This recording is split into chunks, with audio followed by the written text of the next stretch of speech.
What's up, everybody? Welcome to DFS by the numbers. These are my full card breakdown and predictions for UFC Vegas 29. We have Dan Ige going against the Korean Zombie, and honestly, a phenomenal main event.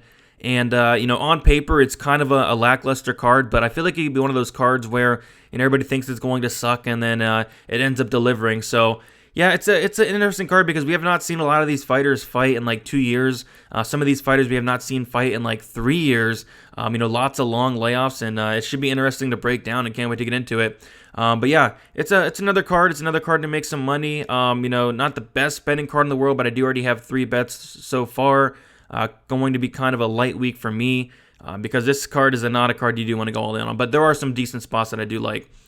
So before we get started, I do want to mention the winners of the contest last week. Shout out to Peter Rock 75, the winner of the DraftKings contest. If you can comment down your Cashapp or PayPal, Peter, I'll get you your winnings there. And then shout out to Dylan with the Significant Strike contest, guessed 156. The correct answer was 154. He was the closest, so I was already able to get him his winnings. So shout out to you, Dylan. I'll be doing more contests next pay-per-view. All right, so before we get into it, if you guys can leave a like on the video, one small like, as I always say, does go a long, long way. And also subscribe if you're not subscribed already, so you don't miss out on all the content and some of the new content on the channel. Did a main event breakdown with Uncle Weezy on my channel on Monday, and did a UFC 263 recap on my channel on Sunday. So lots of new content. Make sure you subscribe so you don't miss out on that. All right, so I say we get into it here, and we're going to start with the first fight of the night. And they've just been switching this bout order up all week. I mean, they've changed it up at least like 3 or 4 times already. They'll probably change it again, so bear with me on that. And we already lost the fight. We lost Tim Means going against Danny Roberts. That fight is now off. If Tim Means does get a new opponent, I'll be breaking that down on Friday. So, yeah, I mean, interesting card so far. But we'll start with the first fight of the night here. We have Laura Procopio going against Casey O'Neill. Procopio, 25 years old, 5'4", 67.5-inch reach, 7-1 and 4-1 in her last 5 fights. Casey O'Neill, she is 23 years old, 5'6", 69-inch reach, 6-0, and 5-0 in her last 5 fights, obviously. So we'll take a look at the odds here, and we have Laura Procopio opening up as a -120, currently -150. Casey O'Neill opening up -110, currently +130. So some money is coming in on the Laura Procopio side, and I 100% agree with it, and I'll kind of tell you why here. So yeah, I'm really impressed with both fighters, obviously, but Laura Procopio, we'll start with her. She made her UFC debut in 2019 against Carol Rosa, and that was actually up a weight class against the bigger Carol Rosa at 135, and she really, impressed me because I thought she was, some, one-dimensional grappler, BJJ black belt, and, she's a very, very good grappler, but she went out there and she went strike for strike with Carol Rosa. She got outlanded by only 6 significant strikes. She landed 165 significant strikes up a weight class. Like, that really, really, really did impress me, and she actually won the fight on one of the judges' scorecards, which, I disagreed with, but man, that's kind of impressive. And she wasn't able to get Rosa down. Obviously, like I said, Rosa was the much bigger fighter, but coming back down to 125 against Molly McCann, she looked very good. She took down Molly McCann 7 times. Was able to get a decision win over her, and she did get in some trouble at one point. She got into like a deep arm bar, but she didn't seem all that phased. She was able to get out of it. And yeah, I'm just really impressed with Laura Procopio. And then you have Casey O'Neill, somebody who's very young, 23 years old. I think she, has some huge upside. I really do like her skill set, but there are some things we got to mention. She looked really, really good in her UFC debut, but that UFC debut was against one Shanna Dobson, who, is no longer in the UFC. I believe she retired.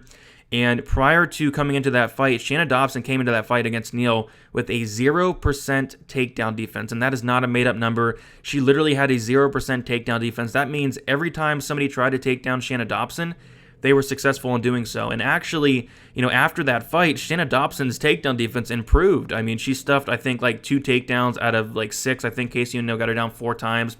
And she made easy work, on Shanna Dobson, as she should have. And then, Dobson, I do believe, retired after that fight. So I think people might be looking into that fight a little bit too much because it's Shanna Dobson. I think Laura Procopio would, beat her probably in the first round, to be honest. But, as far as the fight goes, I think it's interesting. You watch the tape on Laura. She's really well-rounded. I think her striking's good. I think her volume's good. Very good wrestling, and her ground games are bread and butter there. And then as far as Casey O'Neill, good wrestling. I think the striking needs a lot of work, especially the striking defense. She is very, very, very hittable, and I don't know. I just really favor Procopio in this matchup. I think she's, the better striker by a decent margin. I think she has a ton of volume. I think she has the better cardio. I think she has the better ground game. The wrestling is something, the advantage you can give Casey O'Neill, but I went back and watched some of the tape on O'Neill, and I don't know. I think Shanna Dobson just made her look like, really, a lot better than she really is. Not saying she's bad, but I do think that Shanna Dobson made her look like very, very, very good. And I think that's why a lot of people are on her, but I do think Procopio's, the more well-rounded fighter, has a little bit more experience as well, the older fighter. Both fighters are very young. I think both have a lot of upside, but I'm going to go with Laura Procopio to win this fight. I'm going to take her to win by decision. I think she mixes in the takedowns, and on the feet, I do think she wins those exchanges as well. But hey, it could be a close fight, but I'm really looking forward to it. So give me Laura Procopio by decision. All right, speaking of fighters we have not seen in a long time, we have Joaquim Silva going against Rick Glenn. We have Silva, who is opening up -150, currently -125. Rick Glenn opening up +120, currently +105. Silva, he is 32 years old, 5'8", 69-inch reach, 11-2 and 3-2 in his last 5 fights. Rick Glenn, 32 years old, 6 foot, 70.5-inch reach, 21-6-1. and 3-2 in his last 5 fights. So something I do want to point out right off the bat is going to be, we have not seen these guys in a very, very, very long time. So especially Rick Glenn. So we have not seen him fight in 2 years and 6 months, and that was against Kevin Aguilar in a fight where he did not look really good. He got hurt bad in that first round. He also got dropped in that third round by Kevin Aguilar, who is shown to not be that great. And then Joaquim Silva, we have not seen him in 1 year and 10 months. And his last fight was against Nasrat Haqparast, where he did get knocked out. And it's an interesting fight. So Glenn is coming up a weight class from 145 to 155. I think this is his second fight in the UFC at lightweight. I believe the first fight, I forget who it was against, but I do know he lost that fight. But yeah, this fight's really interesting. I recommend staying away from it from a betting perspective, because we have not seen these guys in so long. There could be massive changes in the other's game, whether it's for the good or for the bad. But Ricky Glenn was supposed to fight Carlton Minas, I think it was like a couple months ago, and I was going to be all over Ricky Glenn in that fight. But he ended up pulling out due to COVID, so that's something to monitor as well. It's a tough fight. I mean, I like Ricky Glenn. I like his style, but you look through his record, and his best win is that Gavin Tucker fight. And other than that, there were not many great performances of Glenn, but he did have that Gavin Tucker fight where, that's, pretty much what he's known for. When you think of Rick Glenn, you think of that Gavin Tucker fight. But as far as Silva goes, I think he's very dangerous. I think he hits very hard. Rick Glenn is very, very hittable. Rick Glenn does land 4.31, but he does absorb 4.29 significant strikes with only a 53% striking defense. So you can hit Ricky Glenn, and Silva can crack. It's a tough fight to call. I do think it's primarily going to play outstanding, but I do think that Silva's going to land the harder shots. I think he has potential to really hurt Ricky Glenn. I don't know if he knocks him out, because Ricky Glenn has never been knocked out in 28 fights, but I do think he can maybe hurt him, knock him down, and I'm going to say that, Silva does win a decision. But yeah, that layoff on Ricky Glenn, it really makes it hard for me to pick him. Almost a 3-year layoff for Rick Glenn. So give me Silva for the win. I'll take him to win by decision. All right, next we have Josh Parisian going against Royk Martinez. Very interesting fight here. We have Josh Parisian. He's 31 years old, 6'4", 79-inch reach, 13-4 and 4-1 in his last 5 fights. Royk Martinez, he is 35 years old, 5'10", 72-inch reach, 15-7-2 and 2-3 in his last 5 fights. So take a look at the odds here, and we have Josh Parisian as a slight favorite, opening up -170, currently -125. Royk Martinez opening up +140, currently +105. Yeah. I mean, it's an interesting fight. You take a look at, Josh Parisian. He had that decision loss against Parker Porter, which is, not a good look whatsoever. But there were some things that I did like in that fight, and some things, obviously, I did not like. What I did not like is going to be that gas tank of Parisian, that is definitely not a good look. But what I did like is he landed 114 significant strikes. That's a ton for a heavyweight, and he has averaged 7.46 thus far in 3 fights. He had a knockout win on the Contender Series, 2 knockout wins actually on the Contender Series against Chad Johnson and Greg Rebello. So I think he's dangerous, but it's going to be really hard to knock out a guy like Roy Martinez. I like Parisian here. I think he's the better fighter, and I guess what you have to really mention is going to be, the physical advantages. Parisian's 6'4", going to have a 6-inch height advantage. 79-inch reach, he's going to have a 7-inch reach advantage. I think those 2 things are going to be huge right there. I don't think he knocks out Roy Martinez. Roy Martinez is very, very durable. I think he has like 2 knockout losses on his record out of like 23, 24 fights, and one of those I think was a cut stoppage. So very hard to put out a guy like Roy Martinez. I'm going to take Parisian to win just based off of the volume, based off of the reach, based off the height. I think all those factors are very, very key there. It's just the cardio that kind of concerns me and why I ultimately cannot place my money on this guy, because what if he has a very good first round and then he does gas out like he did in the Parker Porter fight, and then slows down that second, that third, maybe he gives a round away or 2 rounds. So that's the only reason I'm not betting Parisian, but I do think throughout the duration of the 3 rounds or up until he maybe gets a finish, I do think that he does land the more shots. I do think the reach is key, and I will pick Josh Parisian to win. I'll say actually by decision. I know they're heavyweights. Everybody's probably expecting to finish, but Roy Martinez is very, very, very durable. I'll take Josh Parisian to win by decision. All right, yeah, this is one of the better fights on the card. We have Chaos Williams going against Matt Semelsberger. We have Chaos Williams, who is 27 years old, 6 foot, 77-inch reach, 11-2 and 4-1 in his last 5 fights. Matt Semelsberger, 28 years old, 6'1", 75-inch reach, 8-2 and 5-0 in his last 5 fights. So we'll take a look at the odds here, and we have Semelsberger opening up plus 160 currently, plus 135, and Chaos Williams opening up minus 195 currently, minus 155. So it looks like some money is coming in on the Semelsberger side. And yeah, this fight is going to be fun. I think this fight's going to be an absolute war. I think they're just going to stand in the middle and bang until one man falls, one of those fights. So I'm looking forward to it for sure. So we'll take a look at Chaos Williams here first. So he makes his UFC debut against Alex Morata. I believe that was on short notice as well. He goes out there and starches Alex Morata in 27 seconds. And that's not something that's easy to do. Alex Morata is a very tough fighter. He's only been knocked out, a couple times. Very tough, very hard to get out of there. So that was very impressive to me. And then his next fight against Abdulrazak Al-Hassan, he knocked him out in 30 seconds. It looked like it with a jab as well. So, this guy has some power. That really impressed me as well, because Abdulrazak Al-Hassan, I believe that was his first knockout loss ever. So that kind of, is what opened my eyes to Chaos Williams here. And then he had a really close fight with Michel Pereira. It was a unanimous decision for Pereira, but you take a look at the numbers, and Chaos Williams did outland Pereira every single round according to the stats. I personally did score it for Michel Pereira, but man, it was a very, very close fight. I know a lot of people that thought that Chaos Williams did win it. So as far as Semelsberger, he's been on a roll as well. It's just, kind of like a different kind of roll. He made his UFC debut against Carlton Minus, who is, I don't believe, no longer in the UFC. And honestly, Carlton Minus is not great at all to be nice about. He's not good. And he outlanded minus 118 to 77. Also took him down twice. Took him to decision. And then next he knocked out Jason Witt. I believe that was Jason Witt's 5th or 6th knockout loss, maybe even more. Jason Witt, literally one of the chiniest fighters in probably UFC history. He knocked him out as well. And kind of what I'm getting at is I think the level of competition for me is key. We have, Chaos Williams, who is looking good against Abdulrazak Al-Hassan and Morono as well, and even Michel Pereira. And then we have Matthew Semelsberger. Yes, he's looking really good, but he's looking really good against Jason Witt and Carlton Minus. So that's the one point I did want to bring up there. I think the level of competition definitely favors the Chaos Williams side. And also the other thing is, like I said, I think this is going to be a war. I think somebody's going to get finished.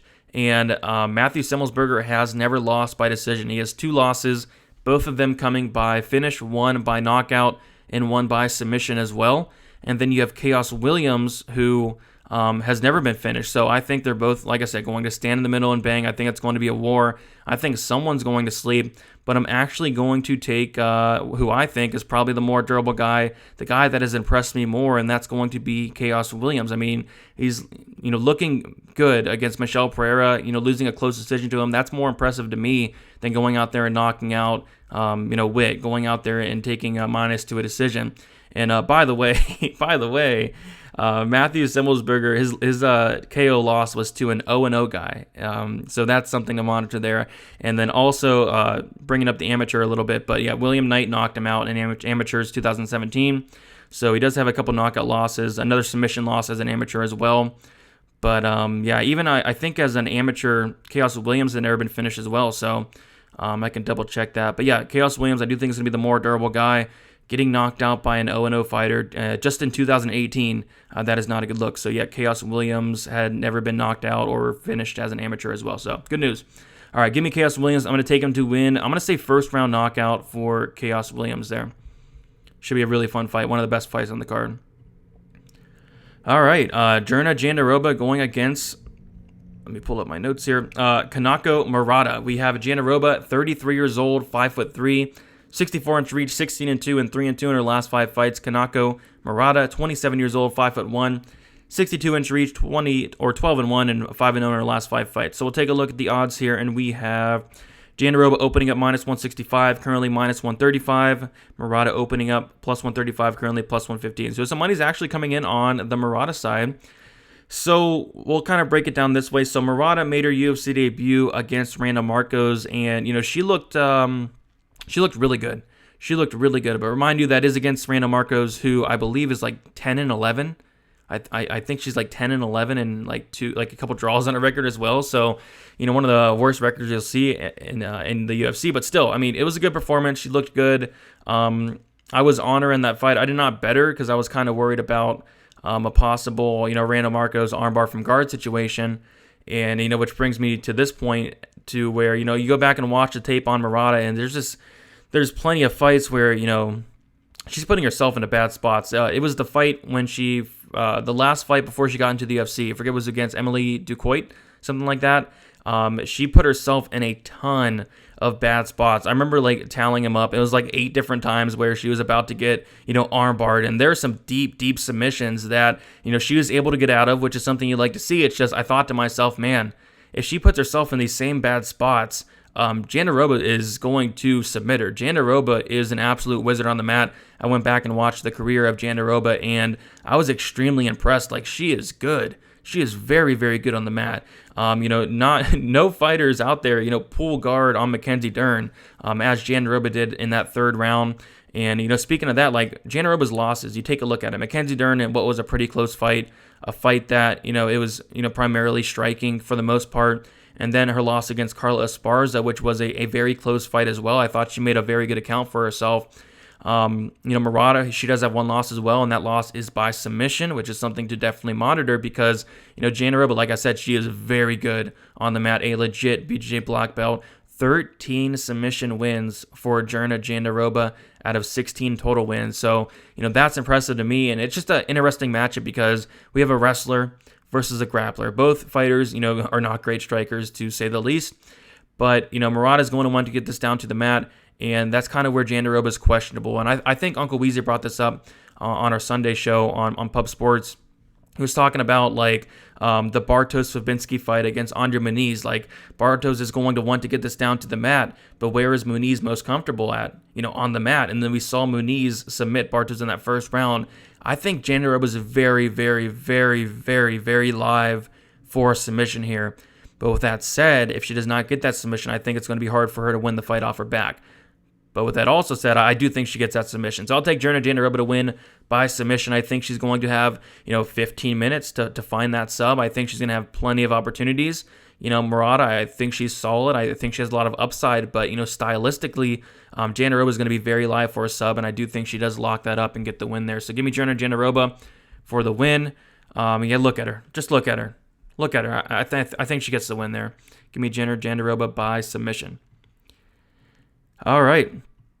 Next we have Alexa Camur going against Negamarianu, something like that. Hopefully I got it right. But Kamer, he's 25 years old, 6'1", 75-inch reach, 6'1", my bad. 75-inch reach, 6-1, and then 4-1 in his last 5 fights.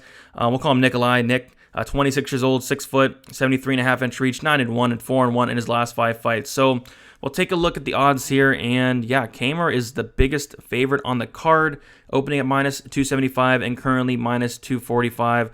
Nikolai opening up plus 215, currently plus 205, and I recommend not betting on this fight because it's a very weird fight. We'll kind of break it down, but yeah, Kamer, I'm not all that impressed with the guy. He just got dominated by William Knight. Not a good look there. But as far as Nikolai, we have not seen him in a while. His last fight was against Safarov, which was 2 years and 2 months ago. I believe he's coming off of a PED suspension, which is interesting to note there. But it's a hard fight to call. I mean, you take a look at Nikolai, you go through his career, and he looks solid. I mean, I watched the tape on him. I watched a good 5, 6, 7 fights, and he looks solid. He looks good. It's just you take a look at the opponents he's fighting, and very, very, very poor records. So it's hard to kind of gauge where he's at, because once he did take that step up in competition against a guy like Safarov, who's not great, he got pretty much dominated. But listen to some of these records of the guys that he was beating back in the day. So he made his MMA debut in 2016. He beat a 1-3 guy. Then he beat an 0-0 guy, and then an 0-1 guy, a 2-1, 3-2, 12-41, 7-5, 2-15, 10-13, and then he gets into the UFC. He gets into the UFC after beating a 10-13 guy, and then loses to Spivak KO in one of the most hilarious fights you'll ever see, and boring. But it's tough because Kamer, I'm not all that impressed with the guy, but I do think he's going to have a massive speed advantage here. I do think he is the better striker. Him getting taken down by Knight does kind of concern me in this matchup because Nikolai does have some solid takedowns. But, Nikolai, he comes forward. He's very tough. He's very durable, never been knocked out. But I think he's going to be at a massive, massive speed advantage. So as long as it's on the feet, I think Kamer's going to have it all day. It's just I have some concerns if Nikolai does get this down to the mat. But I'll go with Kamer by decision. I don't love the line at all. I would never, ever lay minus 250 on Alexa Kamer, but I will pick him to win. Both guys are very durable. Both guys have never been finished, so I'll take Kamer to win by decision, a fight I'm really not looking forward to all that much.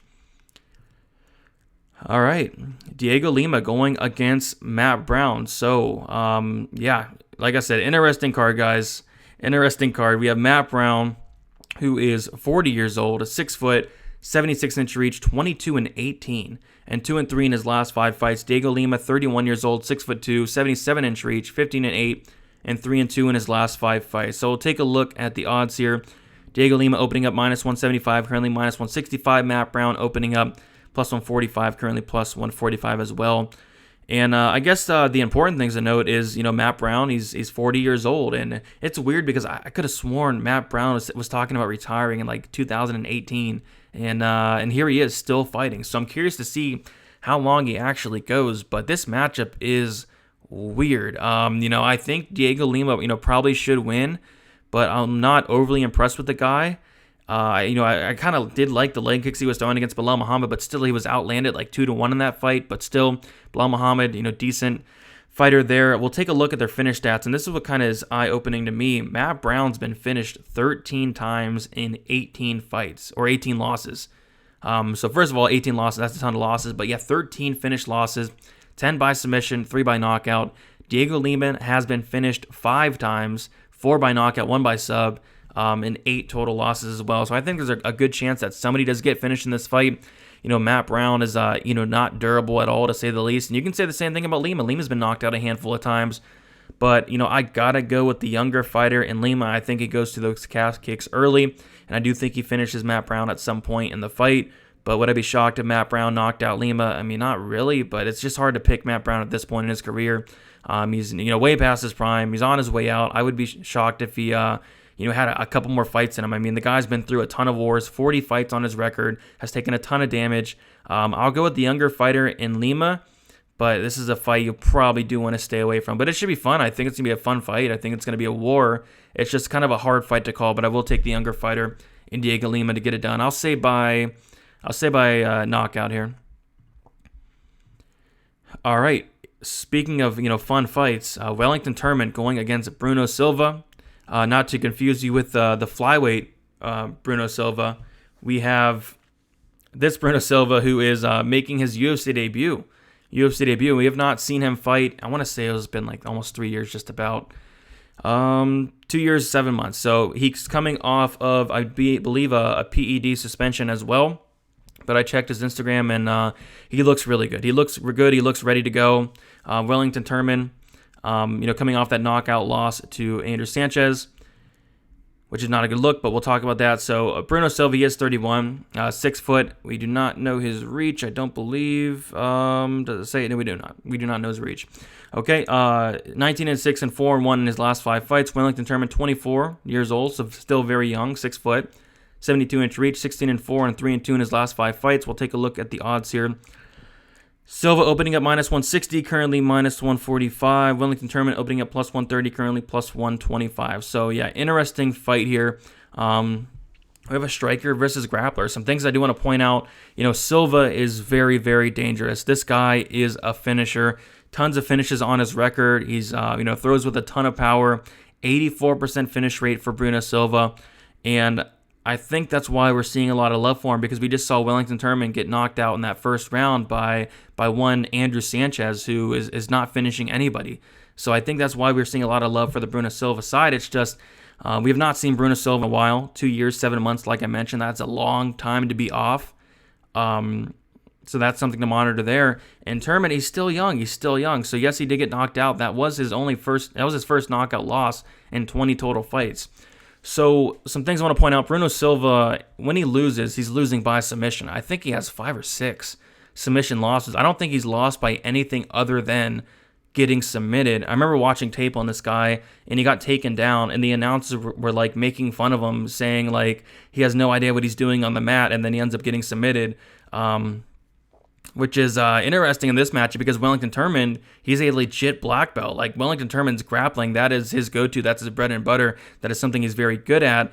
And he's not a terrible wrestler as well. He's not terrible at getting it to the mat. So I kind of see this as a 50-50 fight. So I don't really get the line. I think it should be line to pick him, because if Silva's not able to get him out of there, or if Turman's not able to get the takedown, he gets knocked out. And if Turman does get the takedown, there's a very, very good chance that, he does submit Bruno Silva. So, interesting fight. I'm going to say that Wellington Turman does get the takedowns, though.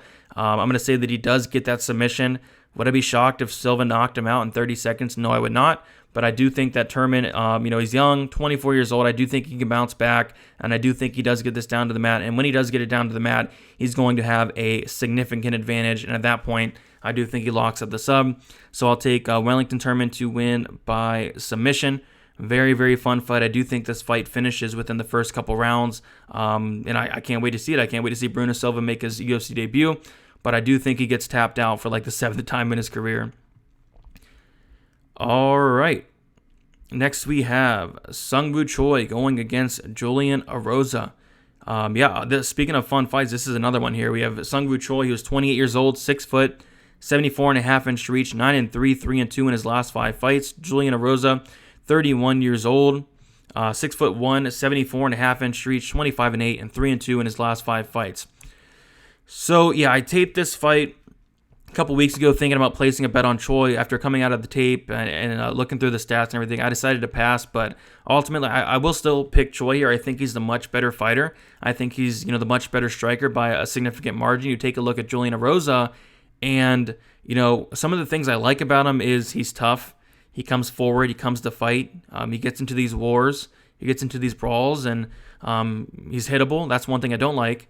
And he doesn't really have the chin to back it up, but he does throw a ton. He does throw a ton of volume, which, if this does go to decision, I think that, he will probably outland Choi in terms of the numbers. Choi landing the harder shots, the better looking shots, but I do think if it goes to decision, it could be a close fight. The thing is, I don't think this is going to decision. I think this fight's going to finish. You have Choi, who has not shown knockout power yet. I believe he has one knockdown thus far in the UFC. But prior to the UFC, he does have some knockout wins. He has finished 56% of his wins by knockout. And Rosa is very, very chinny. He's been knocked down a handful of times in the UFC. He's been knocked out 4 times in his 8 losses. And, Choi can crack. Choi can hit very hard. And with how hittable Rosa is, I think there's a very good chance that, Choi does get knocked out in this fight. But with that said, Rosa, he's very dangerous as well. 78% finish rate for Rosa, 39% by knockout, 39% by submission as well. We have seen Choi submitted, and we have seen Choi knocked out before. So, it's a close fight. Kind of a tough fight to call. I think someone's getting finished in this fight, but I'm going to take Sungwoo Choi to knock out Rosa. He's just so hittable. I think a knockout will present itself, and I think that Choi knocks him out. I want to say in that second round there, but this fight's going to be very good. Rosa fights, they're exciting. They're exciting, and I think that these guys matched up against each other is going to make for a very good fight, and I do think that Sungwoo Choi is going to get the victory by knockout. But I can't wait for the fight. All right, we got a rematch here. Marlon Vera going against Davy Grant. We have Marlon Vera, who is 28 years old, 5'8", 70.5-inch reach, 18-7, 3-2 in his last 5 fights. Davy Grant, 35 years old, 5'8", 69-inch reach, 11-4, and 3-2 in his last 5 fights. We'll take a look at the odds here, and we have, if I can find it, Marlon Vera opening up minus 285, currently minus 210. Davy Grant opening up plus 225, currently plus 175. So, Davy Grant beat Marlon Vera before. I think that's why we see a lot of money coming in on the Davy Grant side. But we got to remember that fight was a long time ago, like a really long time ago. I think it was like 2016 or even 2015. I can double check. But yeah, that fight was a long time ago. Since then, we've seen, massive improvements from Marlon Vera. He's a completely different fighter from, when he was back in 2016, February 2016. And that was his 3rd fight in the UFC. He was still very young at that point. He was like 22 or 23 years old. And, seeing the, Marlon Vera, 20 years old, he feels like he's much older than that because he has a ton of fights. This guy is very, very active. And as far as Davy Grant has been on an absolute roll. He went out there and he knocked out Jonathan Martinez in a fight that he got dropped in that first round. He went out there and he knocked out Martin Day in a fight where he got, knocked down in the first round. And he went out there and won a split decision over Gregory Popov. So he's been on kind of a little bit of a roll here. He's been cashing as an underdog. But, man, Marlon Vera, he's not Jonathan Martinez. Marlon Vera, he's definitely not Martin Day, who, by the way, Martin Day went 0-5. 0-5 between the Contender Series and the UFC. So, yeah, take that as you will. And he's definitely not Gregory Popov. And like I said, Davy Grant, he's been on a roll. He's been looking good. His striking's been looking good. But, man, the guy gets dropped a ton. The guy's chin's not there. The submission defense is not there. Every single fight that Davy Grant's lost, it's been by submission. We know that Chita Vera definitely has submissions as well. Yeah, I really, really, really like Chita Vera to, avenge his loss and get the win here over the older Davy Grant, who's now 35 years old. Yes, Davy Grant looked really good 5-6 years ago, but that's a completely different Marlon Vera.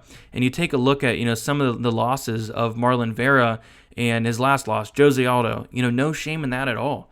No shame in that at all. And then he lost to Song Yadong in a fight that I actually scored it for Marlon Vera. I really thought that Marlon Vera did enough to win that fight. So take that as you will. And those were his last 2 losses in the last 7-8 fights. I remember he was on a 5-fight win streak. And not only 5 wins, 5 finishes. And I think he gets another finish here over Davy Grant, who, like I said, his chin's not there. Submission defense is not there. I can see a knockout by Vera. I can see a submission by Vera. This is a completely different fight. And I do expect it to look like a completely different fight. I don't expect Davy Grant to go out there and get 30-26s across the board like he did in the first fight. I do expect it to be a different fight. But I will say this. If this fight does go to decision, Grant has a good chance to win it because Vera is 1-6 in decision. So that has to be said, but ultimately I do see this fight finishing. I do see Vera getting the finish. Vera has finished 9 out of his 10 wins in the UFC, all by finish, which is, very impressive. He's dangerous. He's a killer. And I do think he wins this fight this week. Like I said, this is not Martin Day. This is not Jonathan Martinez. This is Marlon Vera, an absolute killer, and I do think he gets the win. Now, take a look at the finish rates for Marlon Vera. 90% finish rate, 37% by knockout, 53% by submission. So he's finished over half his wins by submission. And Davey Grant's been submitted 4 times.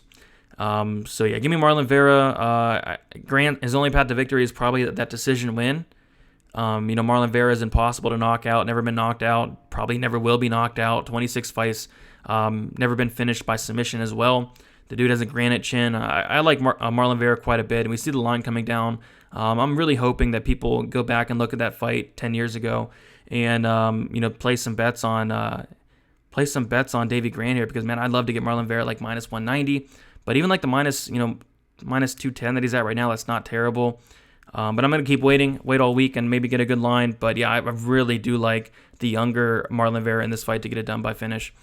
So yeah, really good fight, really good rematch. Looking forward to it. I know Davey Grant's going to be a really popular pick this week, and I get it, I understand it, but I'm personally going Marlon Vera.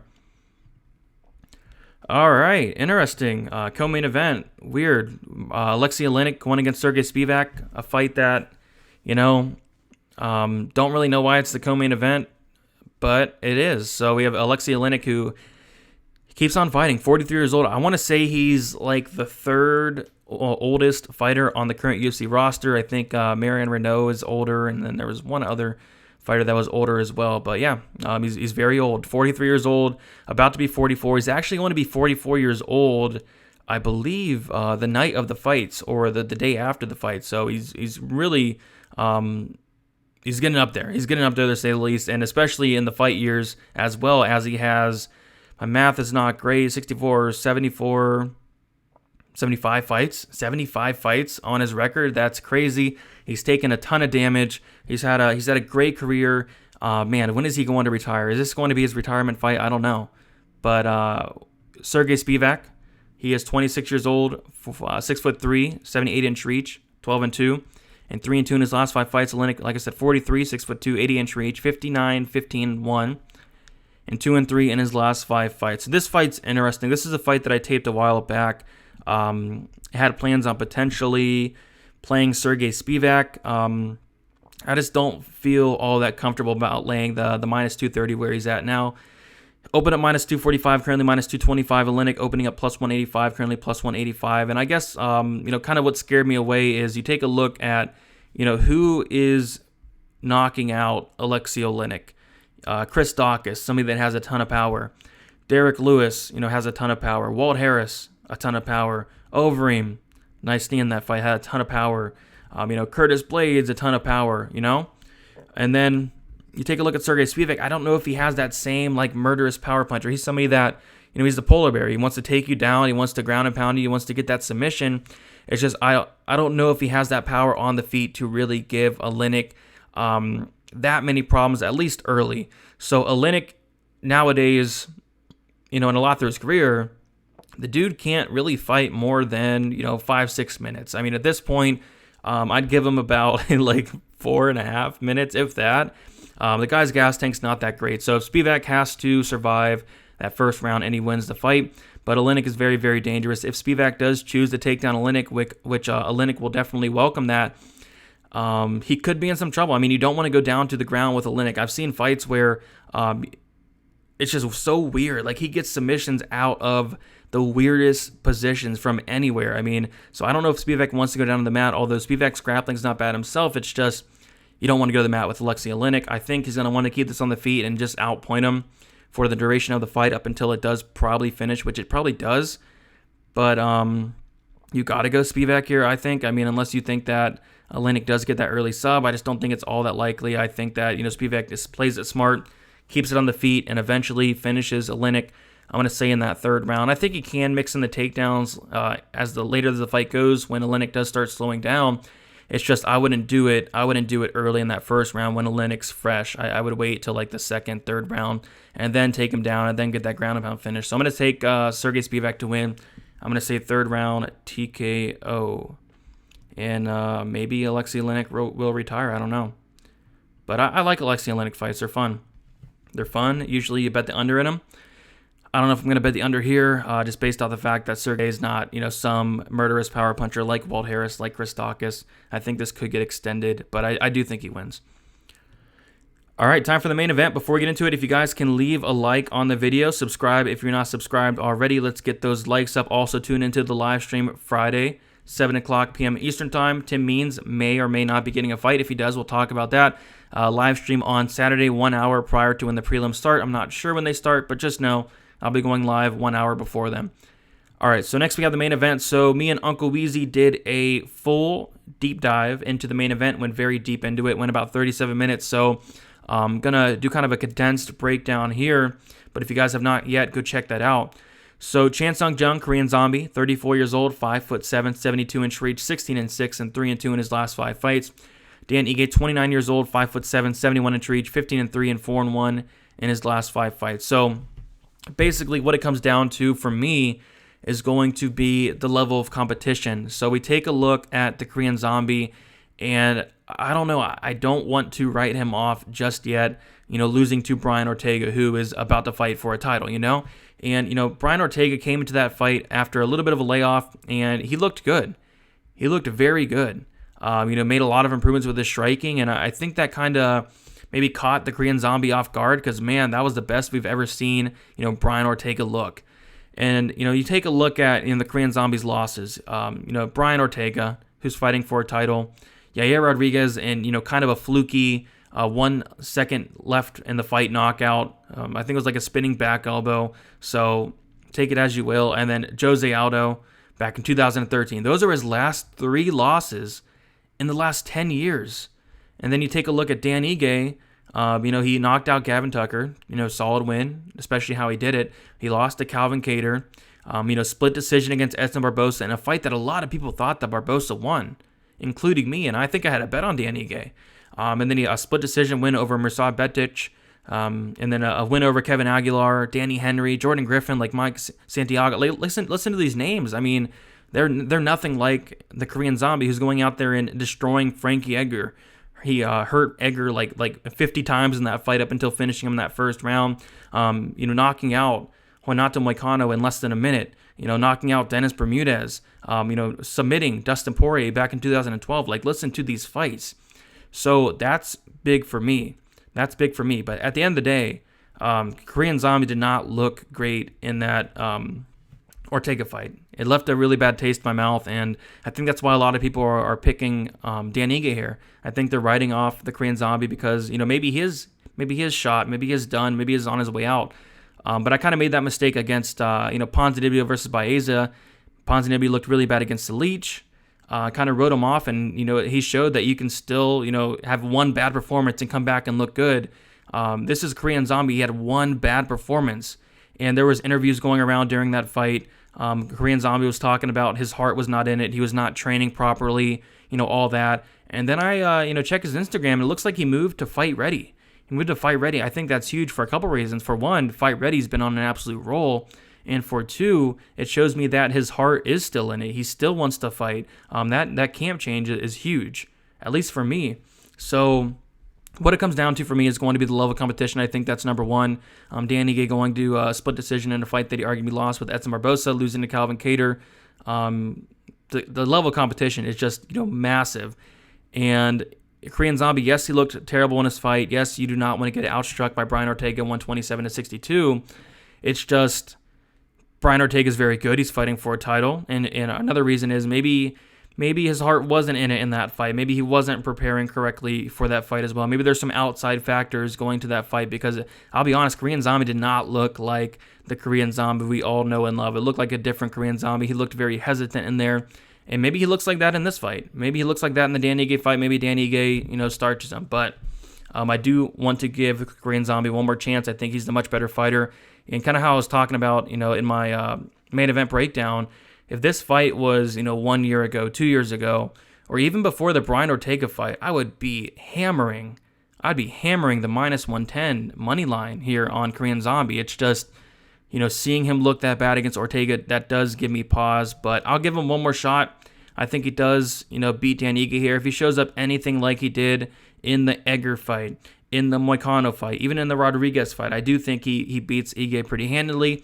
It's just what makes this fight so tough to call is it the same Korean Zombie as those fights? We don't know, but we'll see.